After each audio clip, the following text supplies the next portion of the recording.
कर्तजम्बुफलसारभक्षितम् उमासुतं शोकविनाशकारणं नमाग्नेश्वरपादपङ्कजं गणनाथं गणपतिं हवामहे कविं कवीनपुस्रवस्तवं जयशराजं ब्रह्मणां ब्राह्मणस्पदान् शृण्वन्नोतिभिस्सादनं महागणाधिपतये नमः। वागर्धाविसंवृत्तवागर्धप्रतिपत्तये जगदोपितरौ वन्दे पार्वती परमेश्वरौ श्री शंभुलिंगेश्वर स्वामिन्ये नमः। ओं शाम्भवी माताय नमः। ब्रह्मराम अस्मत् मल्लिकां स्वामिन्ये नमः। ओं इष्टदेवताभ्यो नमः। ओं नमः शिवाय। పరమేశ్వర స్వరూపమైనటువంటి సభకు నమస్కారం చేస్తూ మనం నిన్నటి రోజు శివదీక్షా నియమాలను క్లుప్తంగా తెలుసుకోవడమైనది. ఇంకా ఏమన్నా కొన్ని అనుమానాలు ఉంటే మనకంటే ముందు వేసిన వాళ్ళు ఎవరైనా ఉంటే వాళ్ళని అడిగి తెలుసుకోవచ్చు. లేదా ఇంకా కాలేదు అంటే పొద్దున్న నేనైతే ఉంటాను కాబట్టి నన్నే వచ్చి అడగచ్చు మీరు. ఇంకా మనకి దేవుళ్ళని ఉచ్చారణ చేసేటప్పుడు మనం ఎక్కువగా భగవాన్ అని ఉచ్చారణ చేస్తాం. భగవాన్ అంటే దేవుడు అని అర్థం. మరి భగవాన్ అనే అక్షరాన్ని ఎందుకు పొందుపరిచారు? ఇప్పుడు శ్రీని జోడిస్తే అది అమ్మవారి అంటే శ్రీలక్ష్మి యొక్క అంశం కాబట్టి శ్రీ అనేది శ్రీ మహావిష్ణువుని స్తుతించేటప్పుడు శ్రీ మహావిష్ణువు అని, శ్రీహరి అని, అలాగా విష్ణు ప్రస్తావన వచ్చిన కాలంతా మనకి శ్రీ అనే మాటని వాడతాం. ఎవరైతే లక్ష్మితో పాటు పూజింపబడతారో వాళ్ళకి మాత్రమే శ్రీ అనే అక్షరం అన్వయం అవుతుంది. పరమేశ్వరుడికి శ్రీ అనే అక్షరం అన్వయం కాదు. బాగా అబ్జర్వ్ చేయండి మీరు. శ్రీ శివుడు, శ్రీ పరమశివుడు అని ఎక్కడ ఉండదు. పరమశివుడు శివుడు అని ఉంటుంది, నీలకంఠుడు అని ఉంటుంది, శ్రీ నీలకంఠుడు అని ఎక్కడ ఉండదు. ఈ శ్రీ ప్రస్తావన ఎక్కడొస్తుంది అంటే కేవలం లక్ష్మీదేవితో పాటు ఎవరైతే పూజలు అందుకుంటారో అంటే ఒక కాంబినేషన్ ఏదైతే ఉంటుందో సరస్వతీదేవి కానీ, వినాయకుడు కానీ, లక్ష్మీదేవి కానీ, విష్ణువు కానీ వీళ్ళు ఉన్నప్పుడు మాత్రమే వీళ్ళ కాంబినేషన్లో వీళ్ళ మంత్రాల్లో మాత్రమే శ్రీ అనే మాట వస్తుంది. ఇలాగా భగవాన్ అనే మాట ఎవరికైనా వాడచ్చు. ఒక అంశ భగవంతుడి నుంచి విడివడి అది మానవ ఉద్ధారణకు వచ్చిన ఏ మహానుభావుడైనా మనం భగవాన్ అనే ఉచ్చారణ చేస్తాం. మరి భగవాన్ అనే మాట ఎందుకు వచ్చిందంటే దీంట్లో 5 అక్షరాలు మిళితమై ఉన్నాయి. మనకి పలికేటప్పుడు 4 అక్షరాలు అనిపిస్తాయి కానీ ఇందులో మొత్తానికి 5 అక్షరాలు ఉన్నాయి. ఒకటి భా, ఒకటి ఘ, ఒకటి వ, ఒకటి ఆ, ఒకటి ఉన్. ఈ అన్నీ కలిపితే భగవాన్ అనే మాట వస్తుంది.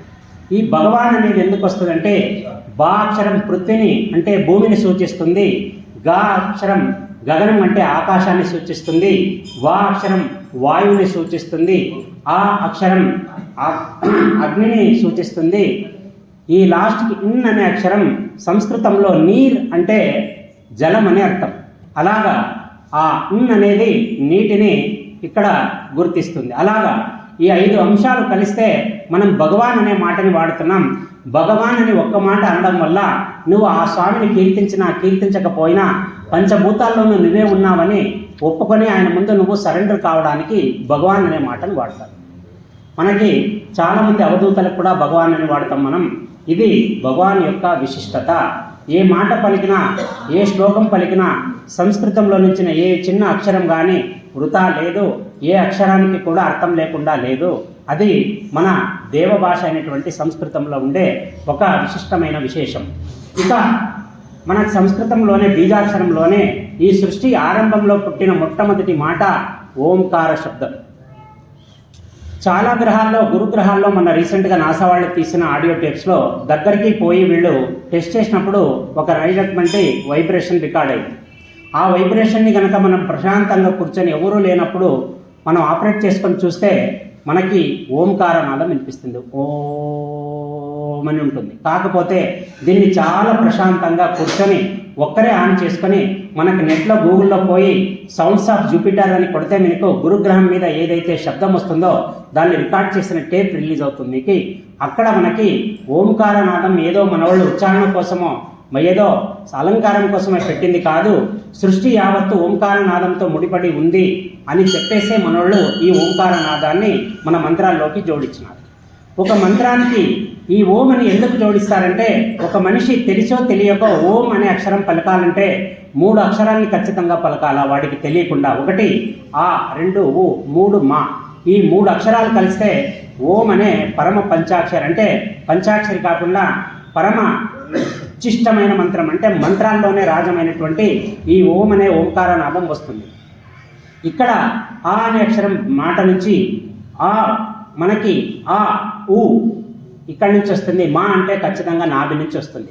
ఇది మాటికి పలకడం ద్వారా మనం ఏదైనా చెప్పేటప్పుడు ఓం శివాయ నమః, ఓం మహేశ్వరాయ నమః, ఓం శంభవే నమః, ఓం పినాకినే నమః, ప్రతి మంత్రానికి ఓం ఓం ఓం ఓం అని 108 సార్లు చెప్తాను శివష్టోత్తర శతనామావళిలో.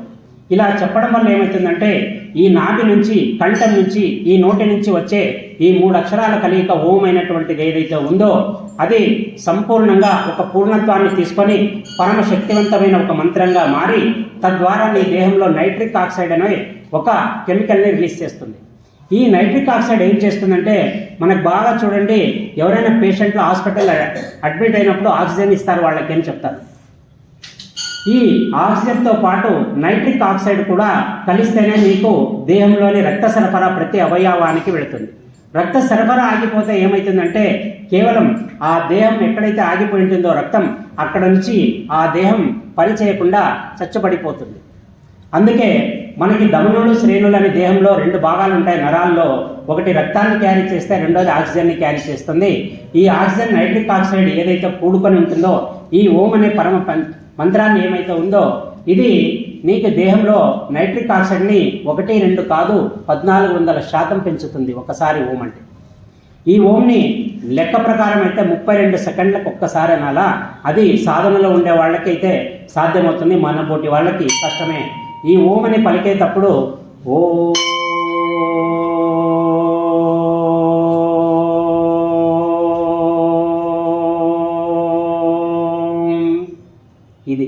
ఇది ఇప్పుడు నేను చేస్తే 8 నుంచి 9 సెకండ్లు వస్తుంది, సాధకుడు చేస్తే 32 సెకండ్లు వస్తుంది. ఎప్పుడైతే 32 సెకండ్లు వస్తుందో అది పర్ఫెక్ట్ ఓంకార మంత్రం అయిపోతుంది. మనకి సంసారంలో ఉండే వాళ్ళకి, ఈ ఐహిక వాంఛలు, ఐహిక బాధ్యతల్లో ఉండే వాళ్ళకి సాధన చాలా కష్టమైనది కాబట్టి మనకు అందుబాటులో ఉండడానికి వీలైనన్ని సార్లు జస్ట్ ఓం అనే మంత్రాన్ని పలికితే కూడా చాలా పుణ్యం వస్తుంది. దాని నుంచి ఏమవుతుందంటే ఆక్సిజన్ సరఫరా దేహానికి సరైనదిగా అంటే ఎంత కావాలంత పంప్ అయిపోతే ఈ దేహంలో ఏ రుగ్మతలు ఉండవు. దీనికి దేహంలో వచ్చే చాలా రకాల రోగాలకి వాయువే కారణం. ఈ వాయువు కంట్రోల్ అయిపోతుంది. నైట్రిక్ ఆక్సైడ్, ఆక్సిజన్ కరెక్ట్ ఏ దేహానికి ఆ దేహానికి వెళ్ళిపోతుంది, అవయవాలకి. మనిషి దీర్ఘాయుష్మంతుడు అవుతాడు. ఒక ఋషి చూడండి, అల్లీపూర్ మహాదేవత తాత మఠం అని మొన్న ఎవరైనా వచ్చినారో లేదో తెలీదు. మన వైకుంఠ ఏకాదశి రోజు పర్వతాపురంలో రాజయోగ మఠంలో వెలిసినటువంటి శ్రీ సద్గురు అల్లీపూర్ మహాదేవ తాత మఠంలో మొన్న కార్యక్రమం జరిగింది, జాతర ప్రతి సంవత్సరం లాగే. ఆ తాత ఆయుష్ చాలామంది చెప్తే నమ్ముతారో నమ్మరో, నాకు తెలిసి 360 సంవత్సరాలు. దీనికి సాక్ష్యం ఏమప్ప అంటే ఆయన నెత్తి మీద పెరిగిన జుట్టు. ఆయన పుట్టినప్పటి నుంచి వెంట్రుకలు తీయలేదు. ఆ జటాన్ని ఆయన ఇట్లా స్నానం చేసి పక్కన నిడిచి కూర్చుంటే ఇంతలా రాశి అయ్యేది. దాన్ని మళ్ళీ ఆయన బయటకు రావాలంటే దాన్ని బాగా మడిచి నెత్తి మీద పెట్టేసి ఒక గుడ్డతో గట్టిగా కట్టేసి వెనకల గంటలేసేవాళ్ళు. కానీ ఆయన మా అమ్మ వాళ్ళ తండ్రి అయినటువంటి చెన్నయ్య స్వామి 42 సంవత్సరాలు శ్రీ సద్గురు అల్లీపూర్ మహాదేవ తాత కింద శిష్యుడిగా పనిచేశాడు. ఆయన ఎంతటి భాగ్యమో చూడండి. స్వామివారి సమాధి అయిపోయిన తర్వాత ఇక్కడ ఆయనకి బాగా చెప్పుకునే మఠాల్లో అల్లీపూర్ మహాదేవత మఠం బళ్ళారిలో ఉంది, హొస్పేట్ రోడ్లో, చాలా పెద్ద మఠం. ఆయన అక్కడే కూర్చొనింది, అక్కడే అందరినీ భక్తుల్ని కలిసింది, మూలస్థానం అదైతే. కానీ ఆయన సమాధి అయింది మాత్రం మైసూరు దగ్గర ఉండే సంగమ క్షేత్రంలో సమాధి అయినాడు. ఇక్కడ ఆయన 360 సంవత్సరాలు ఉన్నట్లు ఆయన జటలు చూస్తే అర్థమైపోతుంది. ఒక మనిషి జీవితంతో మేడిస్తే అన్ని వెంట్రుకలు రావు. మరి వీళ్ళు మామూలు మనుషులు 60 సంవత్సరాలు బతికేకి డక్కీలు ముక్కలు తింటుంటే వీళ్ళు సంవత్సరాలు ఎలా బతుకుతారనే సంశయం మనకు వస్తుంది. కేవలం సాధన ద్వారా అది సాధ్యమవుతుంది. వాళ్ళు మనలాగా ప్రపంచిక విషయాల్లో ఉండరు, వాళ్ళు అంతర్ముఖంగా ఉంటారు.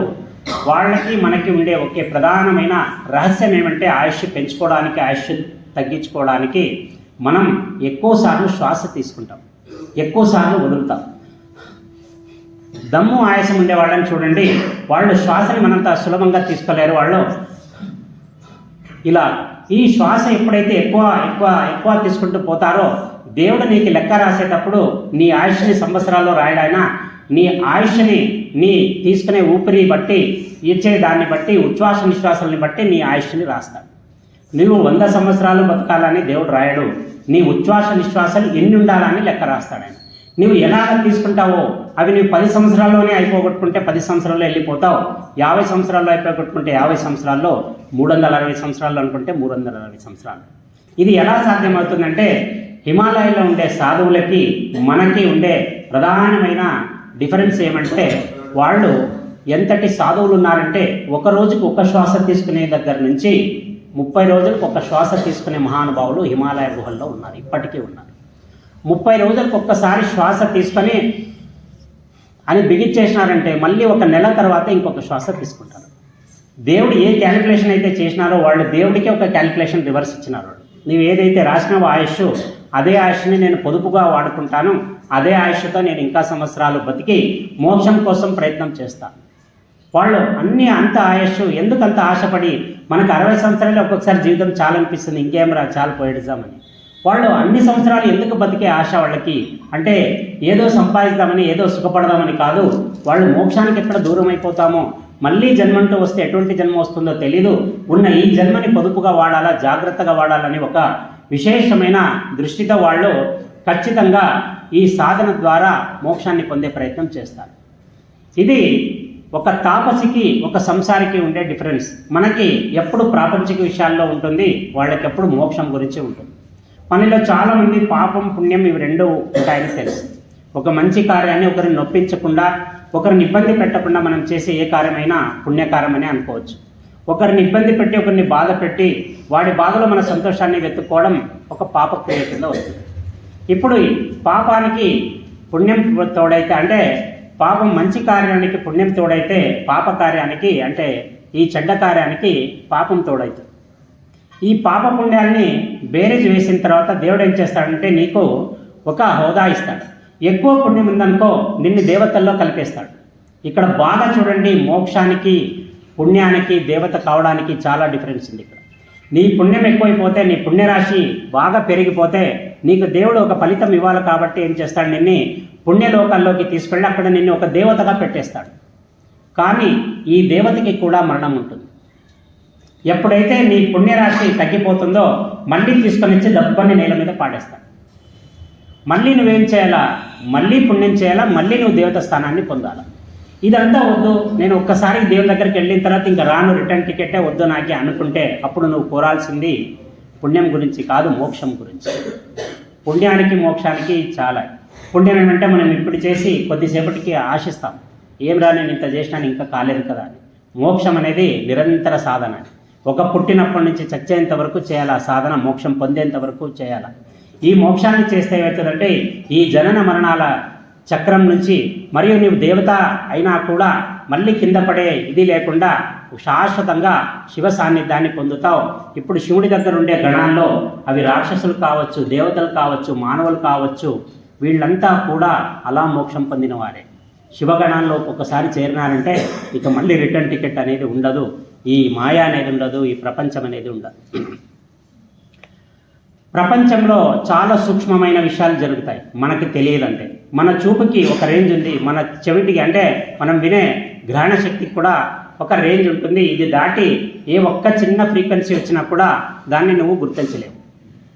ఒక్క తపస్సులు మాత్రం కొన్ని వేల కోట్ల యోజనాల దూరంలో ఉండే ఈ సౌరమండలంలోని అనేక అంశాలను తీసుకొని వాళ్ళు అక్కడ ఎలా ఉంది అనేది ఇక్కడ కూర్చొని భరద్వాజ అనే మహర్షి రాసినాడు. మొన్న నాసా వాళ్ళు శాటిలైట్ కోసం వాళ్ళు పంపించిన ఒక రికార్డు కోసం తీసి చూస్తే ఖచ్చితంగా ఆయన ఏం రాసినాడో ఈ రికార్డులో అదే ఉంది. మళ్ళీ ఈయన ఫ్లైట్ వేసుకొని పోలేదు, అక్కడ చూడలేదు. ఎలా చేసినారంటే దాన్ని దర్శనం అంటారు. దాన్ని ఒక మనిషి యొక్క జ్ఞానం తారాస్థాయికి వెళ్ళి అది సహస్రానికి ఎక్కించి వాళ్ళు దాని నుంచి బ్రహ్మాండానికి లింక్ చేసేస్తే బ్రహ్మాండంలో ఏం జరుగుతుందని ప్రత్యక్షంగా నేను మీకు ఎలా చూస్తున్నానో వాళ్ళు అలా దర్శించగలిగి దాన్ని శ్లోకాల రూపంలో సంస్కృతంలో మనకి తాళపత్రాల మీద నిక్షిప్తం చేసి ఉన్నారు. అవే మనకి ఇప్పటి మనం శాస్త్రాల్లాగా చదువుతున్నాం. ఒక తపస్సు అనేది అంత సామాన్యమైన విషయం కాదు. ఇప్పుడు మనం శివదీక్షలో ఉన్నా కూడా ఒక తపస్సులాగానే ఉండాలని చెప్పడానికి ఇది ఇంత చెప్తున్నాను. మనం దీక్ష వేసుకున్నామంటే తమాషా విషయం కాదు. ఇది మనకి కామెడీ అనిపిస్తుందేమో కానీ చాలా గంభీరమైన విషయం. దీన్ని మోయాలంటే శక్తి కావాలి. దీన్ని అటువంటి శక్తి ఉండేవాడే దీన్ని ధరించాలా, ఆ శక్తి లేనోడు తీసేసేయాలి.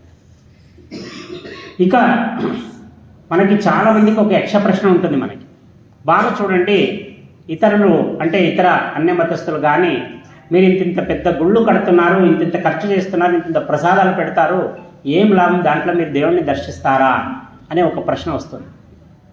ఇదే ప్రశ్నని గురువుగారు అయినటువంటి సామవేదం షణ్ముగ శర్మ గారిని ఒక ఇంటర్వ్యూలో ఒక యాంకర్ అడిగింది.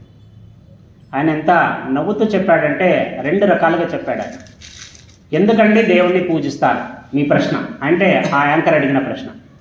ఆయన అన్నాడు, అమ్మా దేవుడు నన్ను ఇలా పెట్టాడు అంటే నాకు ఈ దేహాన్ని ఇచ్చినాడు, ఈ బుద్ధిని, ఈ జ్ఞానాన్ని, ఈ వాచకాన్ని, నేను ఆలోచించే శక్తిని, సృజనాత్మకని నాకు ఇచ్చాడు అంటే ఆ భగవంతుడు నన్ను రూపుదిద్దిన దీని మీద నేను ఆయనకి కృతజ్ఞతగా ఉన్నాను కాబట్టి నేను దేవునికి పూజ చేస్తాను. ఇది సర్వసామాన్యంగా అందరూ చెప్పే ఒక విశేషం.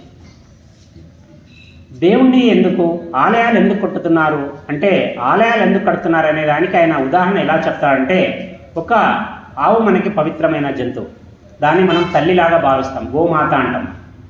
ఈ గోమాతకి చాలా పవిత్రమైనది గోమాత. అలాగే ఆలయం కూడా చాలా పవిత్రమైనది. మరి ఆలయంలోనే దేవుణ్ణి ప్రతిష్ఠించి ఆలయంలోనే దేవుణ్ణి ఎందుకు చూడాలంటే, ఫస్ట్ పాయింట్, నీ జీవితంలో నువ్వు ఎప్పటికీ సాధ్యం కానీ ఒకే ఒక విషయం నీలోనే ఉంది. అది ఏమంటే నీ ముఖాన్ని నువ్వు ప్రత్యక్షంగా చూసుకోలేవు.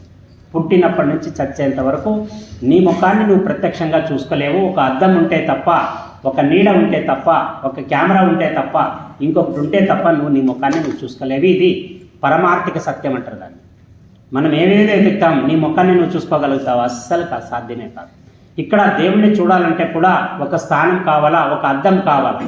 మీరు బాగా చూడండి, మంత్రోచ్చరణతో ఎక్కడైనా ప్రతిష్టాపన చేసేటప్పుడు ఎక్కడో 3 రోజుల నుంచి ఆ విగ్రహాన్ని చూస్తాం, కానీ ప్రతిష్టాపన చేసిన తర్వాత ఆ విగ్రహం చేసి అక్కడి నుంచి తీసుకొని వచ్చిన తర్వాత పూజ చేసి చాలా ప్రక్రియలు జరుగుతాయి. మనకి బిహైండ్ ద స్క్రీన్ జరుగుతాయి కాబట్టి మనకి ఇవేవి తెలియదు. దాంట్లో ధాన్యాదివాసం అంటారు, జలాదివాసం అంటారు. అలాగా ధాన్యాదివాసంలో ఏం చేస్తారంటే తెచ్చిన విగ్రహాల్ని ఆ ఒడ్లలో బాగా పెట్టేసి కప్పేసి వాటిని ఒక 5 రోజులు 11 రోజులు వాళ్ళ డేట్ను బట్టి వాళ్ళు పెట్టుకుంటూ పోతారు. అదంతా అయిపోయిన తర్వాత జలాదివాసం చేస్తారు, నీళ్ళలో పెడతారు విగ్రహాలు.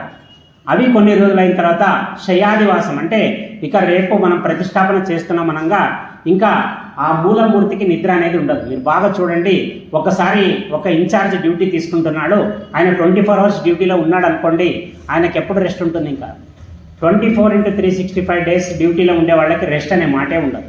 అప్పుడు ఏం చేస్తారంటే అప్పుడు వాళ్ళు ఆ దేవత అలిసిపోకూడదు, ఆ దేవుడు అలిసిపోకూడదని ఆ శయాదివాసమని ఆ రోజు సంపూర్ణంగా ఆయనకి నిద్ర కలిగేయాలని చెప్పేసి ఒక పూల పాన్పుని రెడీ చేసి ఆ మూల విగ్రహాన్ని ఏదైతే ప్రతిష్టాపన గావించబడుతుందో ఆ విగ్రహాన్ని దాంట్లో వేసేసి దాన్ని చిన్నగా తోస్తూ రాత్రంతా భజన చేసి ఆ అమ్మవారిని కానీ అయ్యవారిని కానీ పడుకోబెడతారు. ఆ రోజు పడుకోబెట్టిన తర్వాత పొద్దున మంగళ స్నానాలు చేయించి ఒక వ్యక్తిని ఎలాగైతే చేస్తారో అలా మంగళ స్నానం చేసిన తర్వాత నుంచి ఆ కంటికి తెచ్చినప్పటి నుంచి కంటికి ఒక గుడ్డ ఉంటుంది ఆ విగ్రహానికి.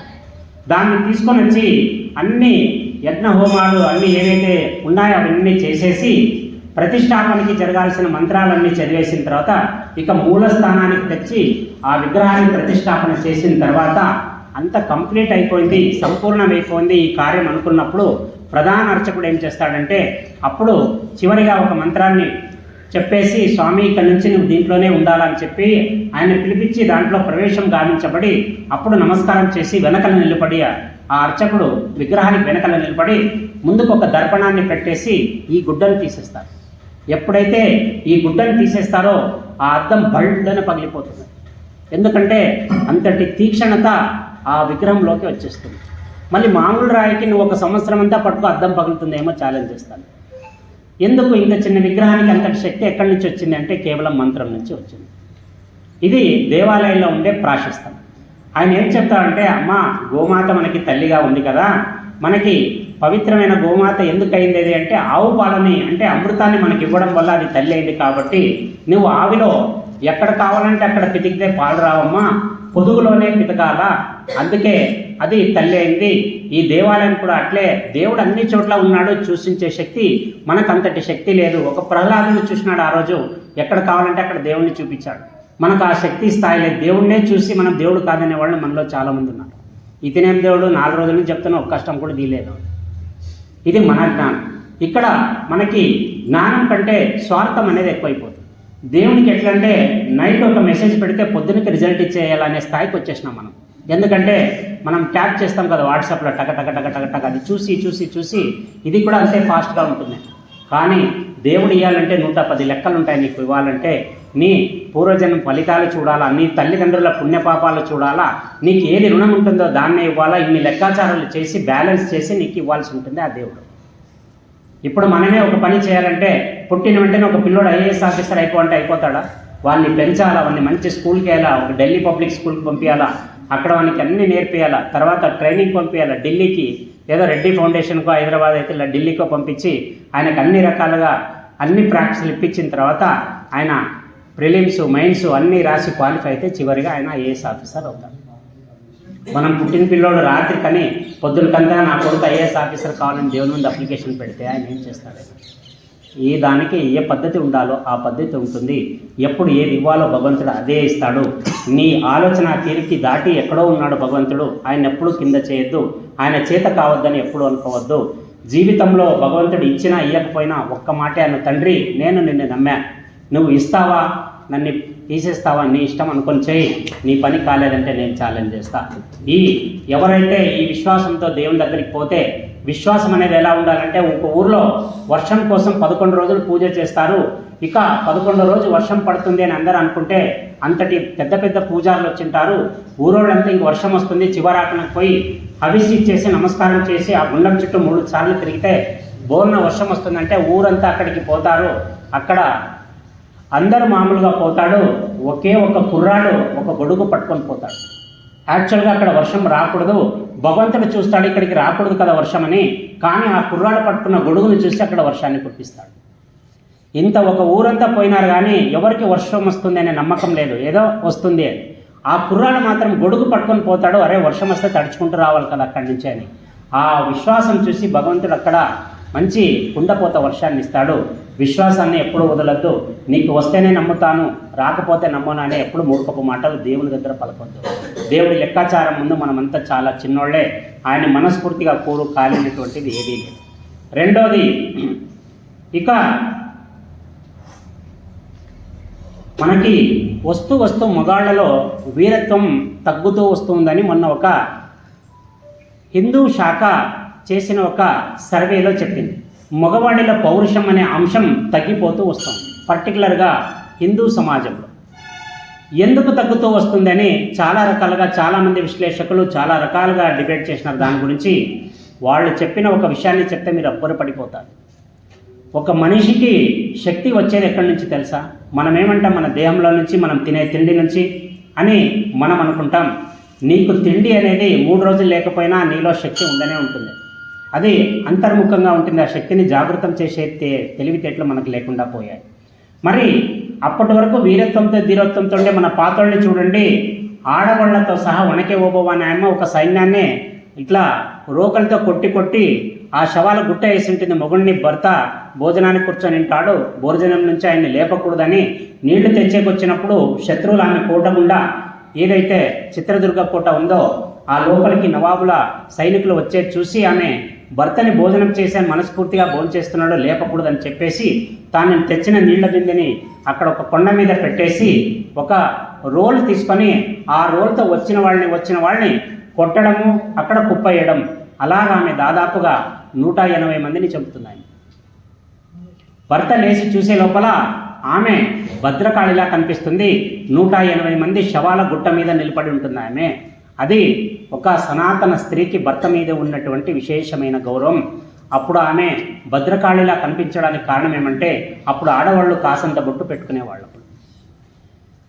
మగవాడికి ఎప్పుడు పౌరుషం తగ్గింది అనే డిబేట్లో ఒక మహానుభావుడు చెప్పిన ఆన్సర్ ఏం తెలుసా? వస్తూ ఈ ఇంట్లో ఉన్నప్పుడు ఆడవాళ్ళు ఏదైతే ఉంటారో, ఇప్పుడు మనం ఇంట్లో ఉంటే ఎవరు ముఖం చూస్తాం? ఏదైనా అవసరమైతే భార్యని పిలుస్తాం, ఇంకా అవసరమైతే ఆడవాళ్ళు ఎవరో ఒకరిని పిలుస్తామే. అలాగా ఎక్కువసార్లు మనం పిలిచేది భార్యనే పిలుస్తాం. ఆమె లేకపోతేనే మనం అక్కనో చెల్లినో అమ్మనో తల్లినో అత్తనో ఎవరినో ఒకరిని పిలుస్తాం. ఎప్పుడైతే భార్య కాసంత బొట్టు పెట్టుకుంటుందో ఆ మనిషి ఆమె ముఖం చూసినప్పుడంతా ఆమెకుండే ఇక్కడ ఆజ్ఞాచక్రంలో నుంచి ఆ కుంకుమ ఇట్లాలాగా ఇప్పుడులాగా గోపురం కుంకుమ, ప్యాకెట్ కుంకుమలని కాకుండా అప్పుడు సపరేట్గా తయారు చేసుకునే వాళ్ళు దాన్ని ఒరిజినల్ పసుపుని తెచ్చి దంచేసి దానిలోకి కొద్దిగా పాదరసాన్ని కలిపి, పాదరసం చాలా చాలా మెడికల్గా దానికి చాలా చాలా అడ్వాంటేజెస్ ఉన్నాయి. అటువంటి పాదరసాన్ని ఈ పసుపు పొడిలో కలిపితే అది ఎర్రగా కుంకుమలాగా మారిపోతుంది. దాన్ని వాళ్ళు ఇట్లా నుదుటిన ఇంత వెడల్పు, కాసంత వెడల్పు పెట్టుకునేవాళ్ళు.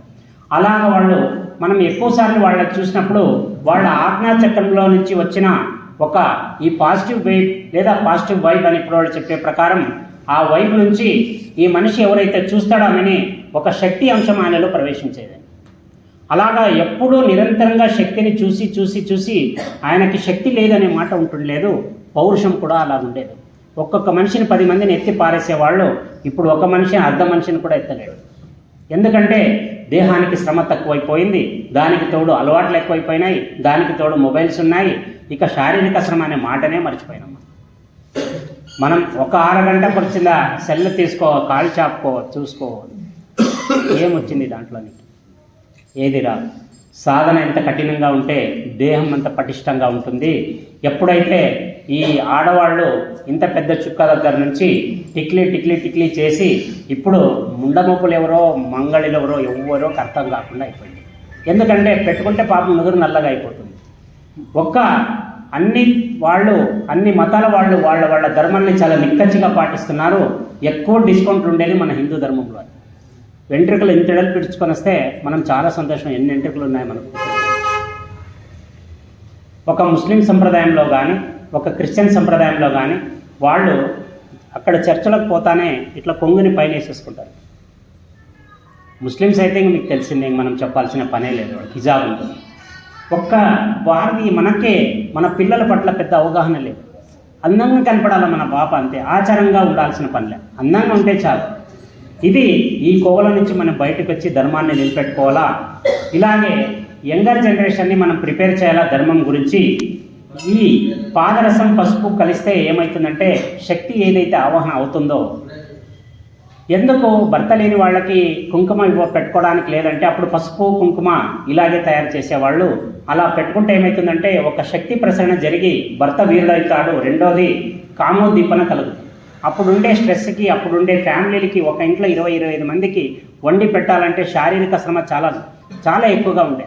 ఇట్లా పడుకుంటే నిద్రపోయే వాళ్ళు ఇంకా సంసారం ఏం చేస్తారు, పిల్లలు ఏం కంటారు. అందుకనేసి దాంట్లోనే ఈ పాదరసం ఏం చేస్తుందంటే ఎక్కడైతే ఈ సహస్రారానికి తగులుతుందో నీలో కామోద్దీపన జరుగుతుంది. అంటే నీకు వాంఛ కూడా కలుగుతుంది. తద్వారా సంసారం ద్వారా పిల్లలు పుడతారు అనేది దానిలోని ఈ ఆచారంలోని వెనక ఉండే ఒక రహస్యం. అందుకే కుంకుమ ఎంత త్వరగా, కుంకుమ అంటే ఇప్పుడు లేదులేండి, పెట్టుకునేది లేదు, కనీసం బొట్టైనా కాస్త వెడల్పు ఉండేది పెట్టుకోవాలా, మన పిల్లలకి మనం నేర్పియాలా, ఆ ధర్మాన్ని ముందుకు తీసుకెళ్లాలా. ఇంకొక జనరేషన్ మనం నెగ్లెక్ట్ చేస్తే అసలు బొట్టు అనే మాటే మన హిందుత్వంలో ఉండదు.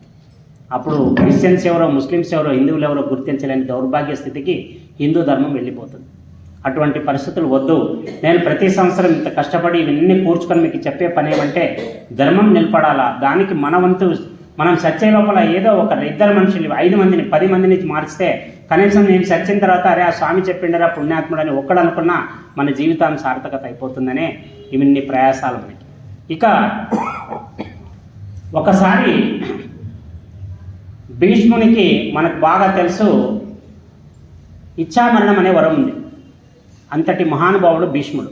చూడండి, బ్రహ్మ ఎంతటి రాక్షసులు ఎంతటి ఘోర తపస్సు చేసినా ఇచ్ఛామరణం అనేది ఎవరికి ఇవ్వాలి. సృష్టిలో ఇచ్ఛామరణం ఉండే ఏకైక జీవి ఒక్క భీష్ముడు ఒకటే. ఈ భీష్ముడికి ఈ వరం ఉంటుంది. మహాభారత సంగ్రామంలో ఆయనకి పుంకాను పుంకలుగా ఈ శరాలు వచ్చి అర్జుని యొక్క బాణాలు వాడిగా లోపల గుచ్చుకొని పోతాయి. యా స్థాయిలో గుచ్చుకుపోతాయంటే ఒక్క తలభాగం వదిలేసి మొత్తం దేహం నిండా ఆ బాణాలు గుచ్చుకొని సగభాగం బయటికి తేలుతాయి. ఆ దాటికి తట్టుకోలేక ఆయన కింద ఒరిగిపోతాడు. ఆ ఒరిగిపోయిన తర్వాత ఆయనకి తలగడ అవసరం అవుతుంది. అంటే తల కింద వాలిపోయి ఉంటుంది. అప్పుడు అర్జునుడిని పిలిచి తలగడ కూడా చేయించుకుంటాడు. ఈ అవసాన దశలో ఉన్నప్పుడు శ్రీకృష్ణుడు అంటాడు, భీష్ముడంతటి జ్ఞాని లేదు. ఆయన ఏదో ఈరోజు టైం సుమారైపోయి కింద పడిపోయినాడని మీరు ఆయన్ని అంత కింద చేసి చూడొద్దండి. పాండవుల్లో ధర్మరాజుతో సహా అందరిని పిలిపించి ఆయన దగ్గర ఉండే ధర్మోపదేశం మీరు తీసుకోండి, అది నేను కూడా చెప్పలేనని ఎన్నో విశేషాలు భీష్ముడిలో ఉన్నాయి, పోయి మీరు ఆయన పాదాల దగ్గర నిలబడి జ్ఞానాన్ని ఆర్జించండి అని అడుగుతాడు. అప్పుడు ధర్మరాజు పాండవులతో తన సోదరులతో కలిసి పోయి ఈ భీష్ముడికి నమస్కారం చేసి ఆయన్ని ఈ ధర్మోపదేశం కావించమని అడుగుతాడు. ఆయన ముందుగా అక్కడికి వచ్చిన శ్రీకృష్ణుడిని చూసి ఈ భీష్ముడు అంతటి విపత్కర సమయంలో విష్ణు సహస్రనామాన్ని చెప్తాడండి. మీరు బాగా చూడండి, 1000 నామాలు విష్ణువి అంపశయ మీద పడుకొని కృష్ణుడిని చూస్తూ చెప్పినాడంటే ఆయన శక్తి ఏ పాటిదో భీష్ముడిది. ఇప్పటికీ అందరూ పలికే విష్ణు సహస్రనామాలు భీష్ముడు రాసినవే ఇప్పుడు వరకు మనం చదువుతూ ఉంటాం. ఇలాగా కృష్ణుని స్తుతించిన తర్వాత ధర్మోపదేశం చెప్పు అని ధర్మరాజు అడుగుతుంటాడు. ఇక్కడ చూడండి బాగా, కృష్ణుడు పోయి భీష్ముడికి చెప్పొచ్చు, భీష్మప్ప నువ్వు వాళ్ళకి ఇచ్చేసాయి, నీ మనవాళ్లే కదా, జ్ఞానం ఇచ్చేసాయని. కానీ జ్ఞానాన్ని అర్జించేవాడు ఫస్ట్ అర్పించాలి, వాడు తండ్రి నాకు ఈ జ్ఞానాన్ని అని. అందుకే భీష్ముడి దగ్గర కాళ్ళ దగ్గర నిలబడి అడగమని కృష్ణుడు చెప్తాడు. భీష్ముడి కాళ్ళ దగ్గర నిలబడి ధర్మరాజు మీ దగ్గర ఉండే ధర్మోపదేశాలు మాకు ఇవ్వండి అని చెప్తాడు.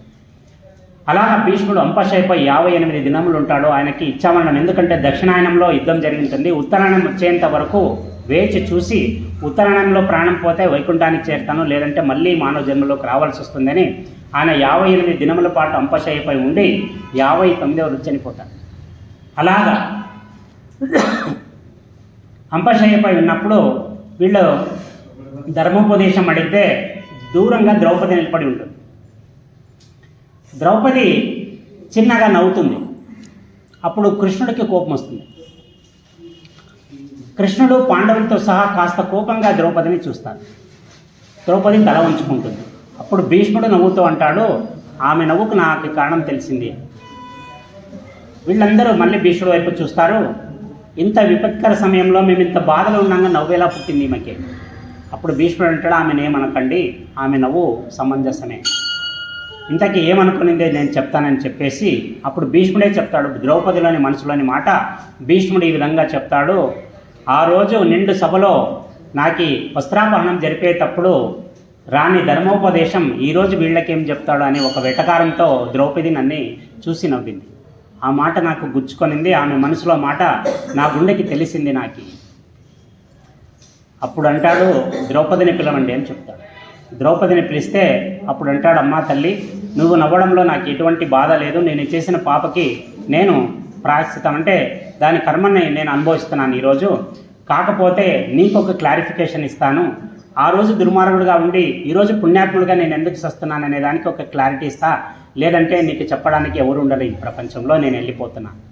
అప్పుడు ఆయన చెప్పిన సమాధానం చూడండి, నేను అక్కడ ఉన్నప్పుడు సభలో ఉన్నప్పుడు దుర్యోధనుడు పెట్టే అన్నాన్ని తినేవాడిని. దుర్యోధనుడి ఎటువంటి క్యారెక్టర్ మనకి తెలిసిందే.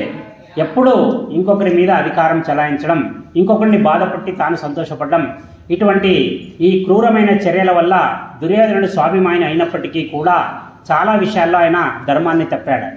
అటువంటి ధర్మం తప్పిన వాడి ఇంట్లో భోజనం చేస్తున్నాను కాబట్టి ఆ రోజు నా దేహంలో కూడా అధర్మం అనేది నెలకొలింది. ఈరోజు 58 దినముల పాటు నా దేహంలోని ప్రతి రక్తపు బొట్టు వెళ్ళిపోయి ఇలాగే ఇప్పుడు కొత్త రక్తం దేహంలో ఉన్నందుకు ఇప్పుడు నేను ధర్మాన్ని చెప్పడానికి అన్ని రకాలుగా యోగ్యత సంపాదించుకున్నాను కాబట్టి ఈరోజు నేను నీకు ధర్మాన్ని చెప్తున్నానని చెప్పేసి ద్రౌపదికి ఈ భీష్ముడు చెప్తాడు. ఈ కథ ఏం చెప్తుందంటే, నువ్వు ఏదైతే తింటావో అదే గుణం నీకు అలవడుతుంది. నువ్వు సాత్వికమైన ఆహారం తింటావా, మంచివాడి ఆహారం తింటున్నావా, చెడ్డవాడి ఆహారం తింటున్నావా, లేదా ఒక నలుగురిని వేసేద్దాం పదంటే ఒక బ్యాచ్లో తీసుకొని పోయి ఒక ప్యాకెట్ బిర్యానీ ఒక బాటిల్ పెట్టేస్తే తింటున్నావంటే ఈరోజు నువ్వు చేసిన పనికి నేను తింటున్నాను నువ్వు అనుకోవచ్చు, కానీ భగవంతుడు దానికి కూడా లెక్క కడతాడు. నువ్వు వాడు చేసిన దుర్మార్గపు డబ్బులో నువ్వు తింటున్నావు కాబట్టి నువ్వు కూడా ఒకరోజు లెక్క కట్టక తప్పదు. భీష్ముడు లాంటి వాడు 58 దినముల పాటు నరకయాతను అనుభవించి చనిపోయినప్పుడు నీ బతుకు నా బతుకు ఎంత? ఇది మనం ఎరగాల, మనం ధర్మం వైపుకు నిలబడాలా. ధర్మాన్ని మనం నిలబడితే అది నీకు సంకట సమయంలో ధర్మం ఖచ్చితంగా నిన్ను నిలబడుతుంది. ఈ రోజుకి ఈ మాట చలామణిలో ఉందంటే ఇంతకుముందు అందరూ ధర్మాన్ని కాపాడిన వాళ్ళు ధర్మబద్ధంగా కాపాడబడ్డారు కాబట్టి ఈరోజు మనం ధర్మం గురించి చెప్పుకోగలుగుతున్నాం. ఇది ఈ విషయాన్ని చెప్తూ మనం ఈరోజు ముగిద్దాం, మళ్ళీ రేపు మాట్లాడుకుందాం. ఓం నమః శివాయ. ఓం నమః శివాయ.